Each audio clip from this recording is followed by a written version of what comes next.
Hey y'all, it's Bailey with Reclaim Grace. I'm so happy you clicked on this video today. It is a very special one to me. I am collaborating with Emily.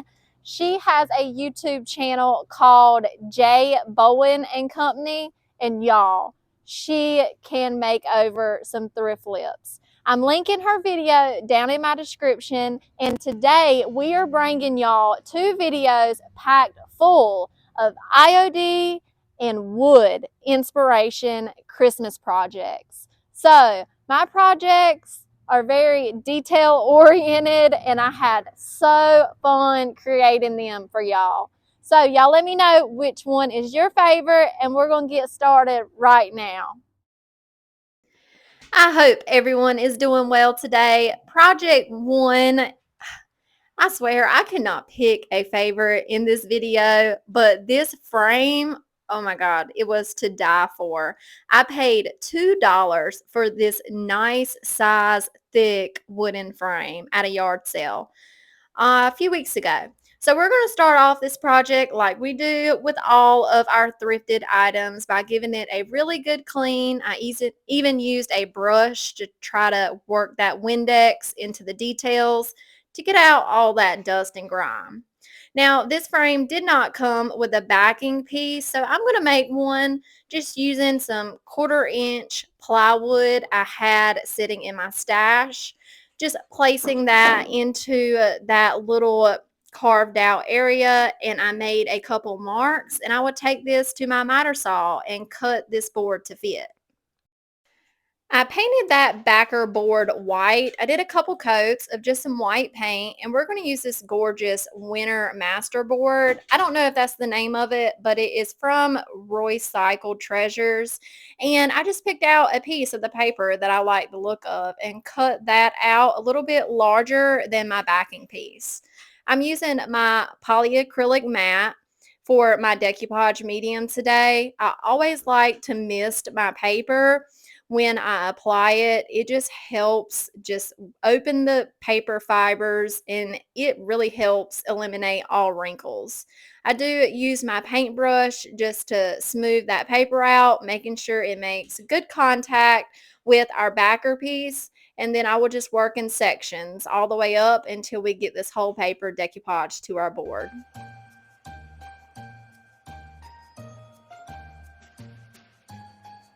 Now I'm going to bring out Old Christmas Tree IOD mold from last year's Christmas release. And I have warmed up some IOD air dry clay into my hand and formed it into a rough shape of our mold. And I'm just pressing that into our mold with my thumbs. And I did sprinkle some cornstarch and mix that around really well with my paintbrush because this mold has a lot of details. I could have used resin here. I don't really know why I didn't. So if you are recreating this project, I would suggest using resin. It was a lot easier, and you get more details when you use resin versus clay. So I just flexed that mold and then flipped it over to release it. Now I'm coming in with just a little stick and getting off those little extra bits. And we're going to use Titebond Quick and Thick on the back of our casting to place it on our backer board. So I'm going to apply a good amount of glue here using my fingers to spread that glue around all the way to the edges. And then we're going to place our casting onto our backer board. I'm going to use my fingers and press on that tree, definitely around the edges, making sure all those little branches are making contact with our board. Then I'm just going to use a paintbrush to clean up any of that excess glue that squeezes out from the edges. Now I'm going to place my frame on top of our backer board so I know where I need to cut the excess clay off. Just going to mark that with my little razor knife. And then I will lift up that frame and peel off those excess clay pieces. And I will wipe up that glue so we don't make a mess. This might be the reason why I decided to use clay, because the resin I use cures really quick and it's near impossible to cut if it sits longer than 10 minutes. So that makes a little more sense. Now I am going to dust that same old Christmas tree mold with some more cornstarch, and I'm going to work some clay into this star, and we're going to place this star on the top of our Christmas tree. Just going to be using some more Tight Bond Quick and Thick and get this star placed.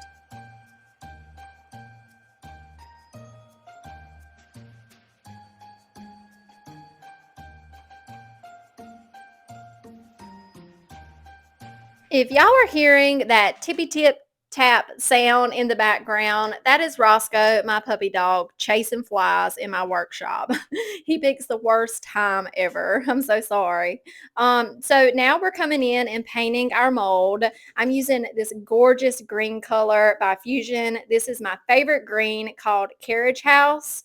And I'm using a smaller kind of artist brush here, really getting into the details of the mold, and I even switched to a smaller brush to get on the outside of our casting, trying my best not to get any paint onto our decoupage paper. But if we do, we can quickly wipe it up with a baby wipe. So here is how it looks after we get that carriage house put on. I went ahead and painted the star as well. And now we're coming in with Oakum by Fusion and an even smaller artist brush, and we're going to paint the trunk to our tree. And I did decide to put some of the oakum on the trunk and the branches that you can see in the actual tree. This is obviously optional, but I did decide I wanted to add this extra detail. This kind of detail work is very therapeutic to me. It just calms my mind, and this is the reason why we craft, y'all. And it's so peaceful just to take your time and do something like this. Also, I was listening to a good Audible book. And what do y'all do whenever you're crafting? Do y'all watch TV? You watch YouTube? Listen to a book? Let me know in the comments down below. So now I'm coming in with my antique gold rub and buff and a small artist brush, and we're going to add that to our gorgeous star. Just took my time to get to those edges, and this project is coming out so beautiful. I did feel like we needed a little bit more gold since we added that star, so I brought out this gold gilded transfer thing. This is called tinsel, and I cut out a few snowflakes. I'm going to add 3 snowflakes to our backer board around the outside of our tree. Whenever you're applying one of these gold gilded transfers, always remember to use light pressure and try to keep your transfer stick just on the gold part you're trying to transfer. Now I'm taking a little brush. I dipped it in some white paint. I did offload that a bit, and we're going to add a little bit of snow to our tree. This is just tapping a little bit of dry brush, add as much snow as you want, or don't do this step at all. I think this really finished the project for me. And then we are almost done. I did need to seal up those transfers that we added to the front. So I just quickly went over those, and then we are going to use a staple gun, and I put about 4 staples just to hold that backer piece in, and then this project is done. I absolutely love how this one came out. Love it. Priced it at $45.95. Y'all let me know what y'all think about this project.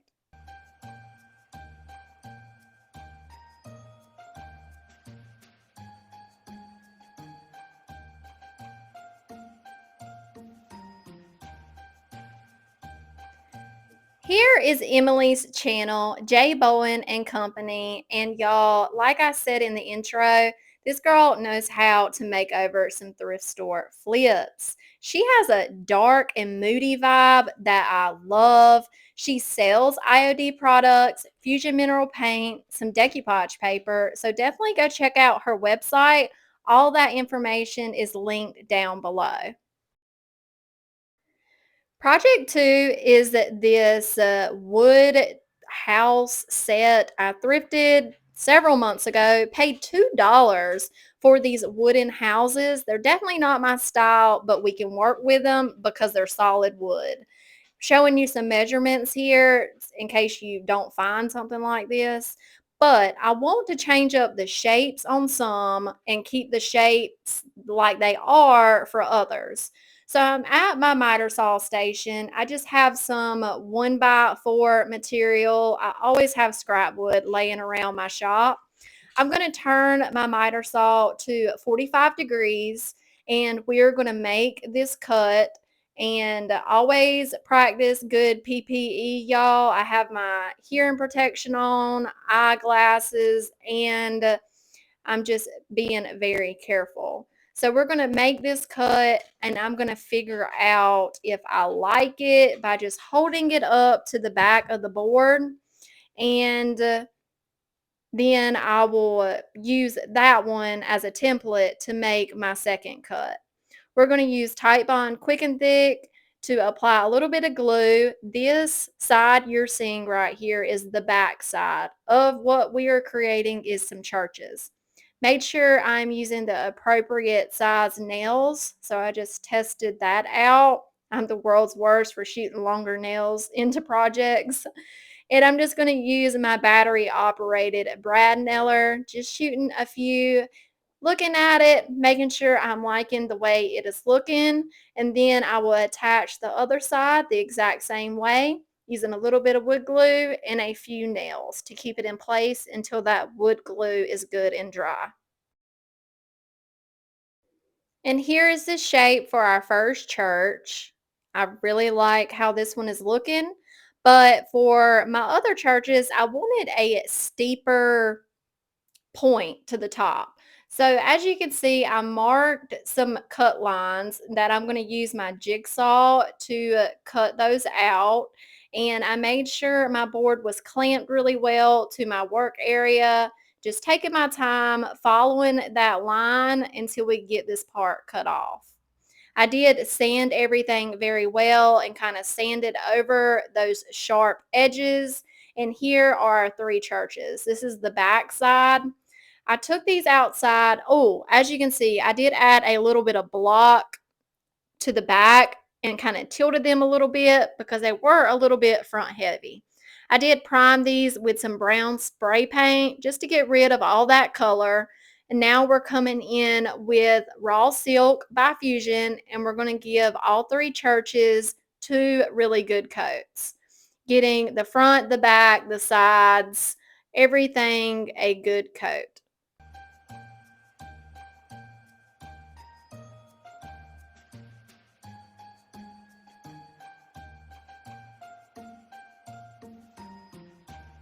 Now we're going to use a stamp set I have never used, Portobello Road. And we are going to add some doors, some windows, and all kinds of things to our churches. I'm going to start off with my door. Using a thin mount here really was a lifesaver because of those grid lines. Using black IOD permanent ink, inking up my stamp, flipping it over, committing and rubbing all over with one hand and holding with the other, trying my best not to shift the stamp. I'll pick that straight up, and I do clean my stamps right away with a baby wipe. As you can see here, those grid lines are a lifesaver. I just line up one of those lines with the edge of my board so I know where to lay my stamp back down at, just lining up that line with the edge, and then we will press on our window. I just continued this process. On this church, I decided to add 4 windows to the center, and when I went in to do the stamp I'm doing right now, those grid lines saved me again, so I can make sure they're level and straight. And I did decide to use a different window whenever I made it to the sides of our church.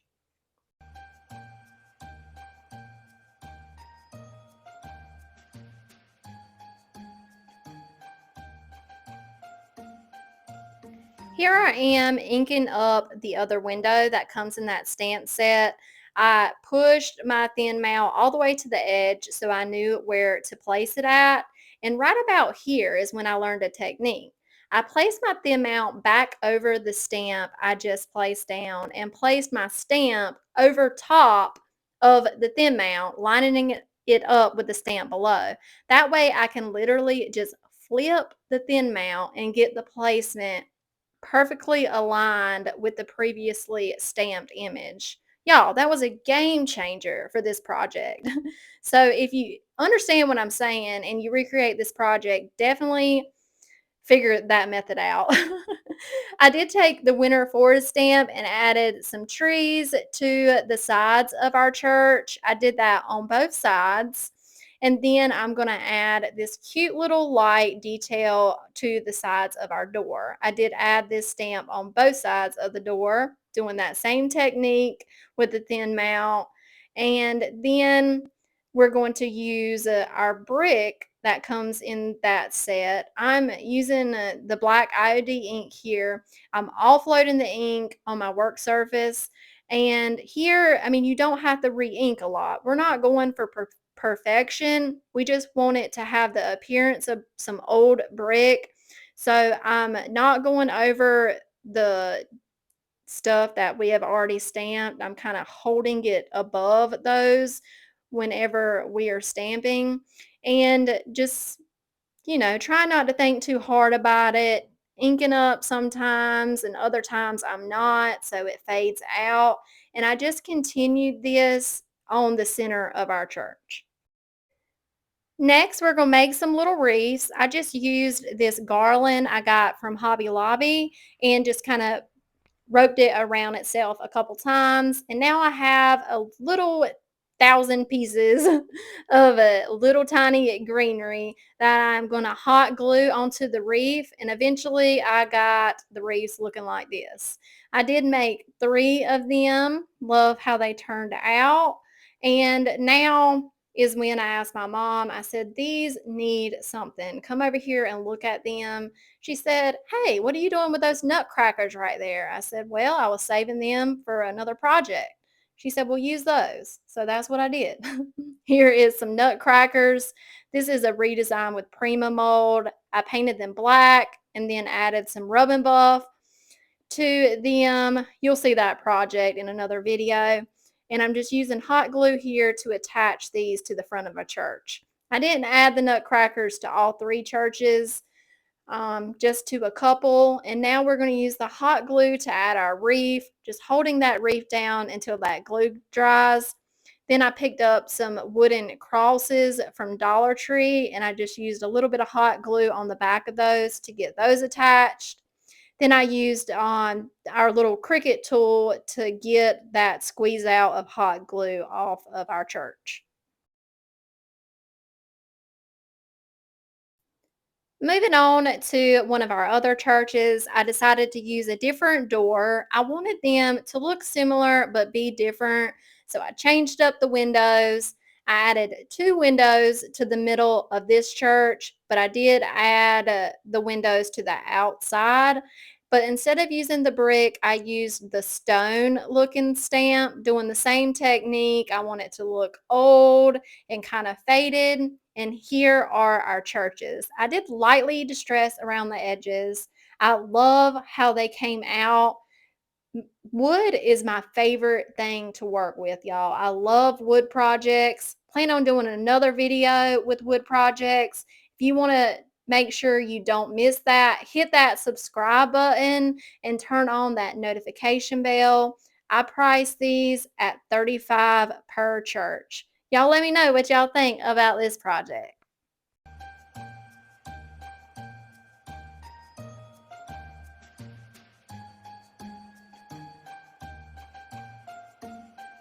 Moving on to project 3, we're starting off with one of IOD's wood arch blanks.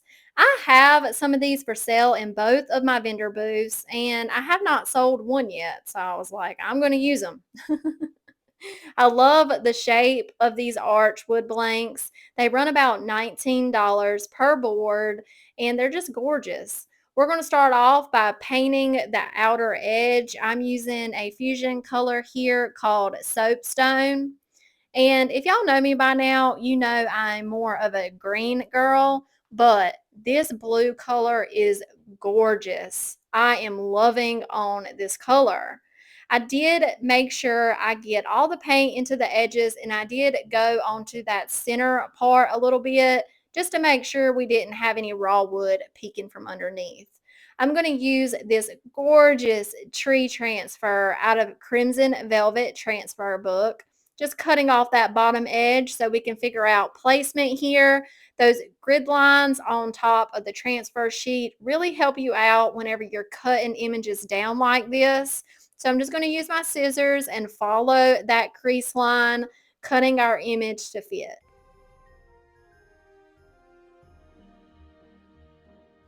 Now we're going to transfer that image down just using our included burnishing tool. And when you're working with a solid image like this, it really transfers super easily. As you can see, our transfer did not go all the way to the top of our arch. So we're going to use a little scrap piece we cut off to fill that area in.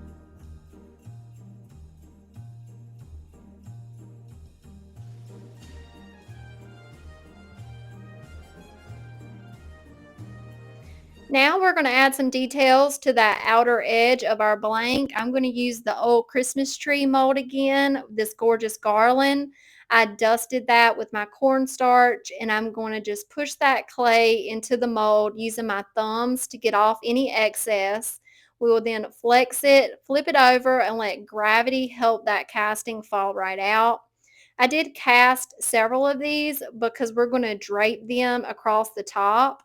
I'm just using my weeding tool here to get any extra bits that may have came out of our mold. And I did decide to tear these to make them look a little more natural. And there's my mama's finger pointing at something. I love having her next to me, y'all. She's not my neighbor, but she's my neighbor's neighbor, and I absolutely love it. She was in my workshop yesterday crafting with me, and it was a lot of fun. I'm going to use my Tite Bond Quick and Thick to attach these, spreading that glue out all the way to the edges and then pressing lightly just to make sure everything makes great contact with the edge of our wood arch blank. While I am gluing these molds down, I want to take this time to thank y'all for spending your time with me today. If y'all were hopping over from Emily's channel, welcome. I hope you like what you see and you consider subscribing. If y'all are enjoying this content, please hit that like button. And I love to hear from y'all on what your favorite project is. So we are finishing up attaching these molds, and then I wanted to get all that excess glue squeeze out up before it dried. It's always easier to clean up that glue as we go. Oh, and I kind of messed up a little bit here. I realized I needed this edge under that mold because it kind of made it look more realistic. We're now going to use the bows mold, just using more clay here, pushing that clay into it and using our thumbs to get that excess clay off. I think this was the perfect touch to this project we were working on.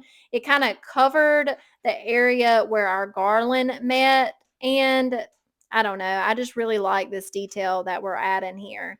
Using that Tite Bond Quick and Thick to apply our bow, and then we will press that and shape that to the area we are applying it up top.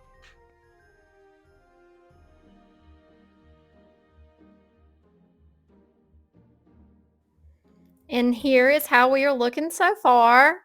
Think it is looking great. I did let our clay dry for about an hour, and then we're going to come in with some more of that soapstone paint just to get a good coat on it before I let it dry for the night. Didn't want the clay to crack, so it's always advised to put a coat of paint on it. It slows down that drying process and helps with cracking and shrinking. So I really called it a night. And then the next day, before I did anything else, I wanted to seal over this transfer. I'm just using some polyacrylic matte here and applied one even coat.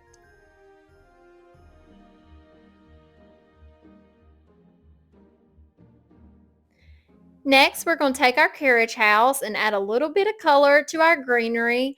I am lightly dusting just the tops of our garland with this carriage house color. I'm not going for full coverage. I just wanted a little hint of green.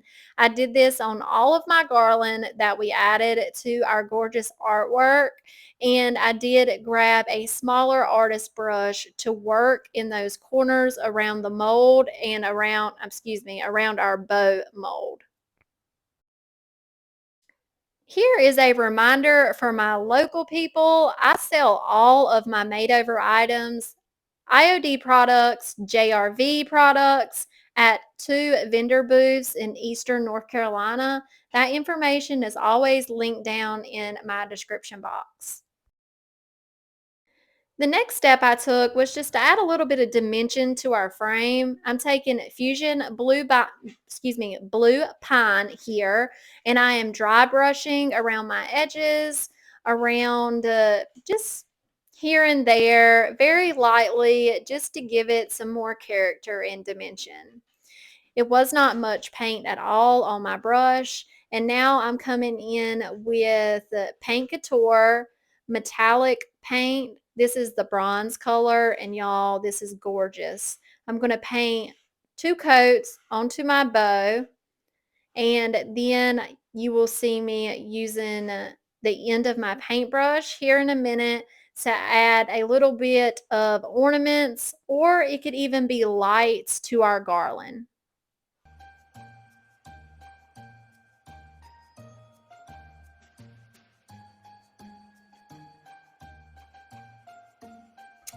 The last step is just to finish this back. I just took some of that blue pine paint and put 1 coat on the back of our artwork.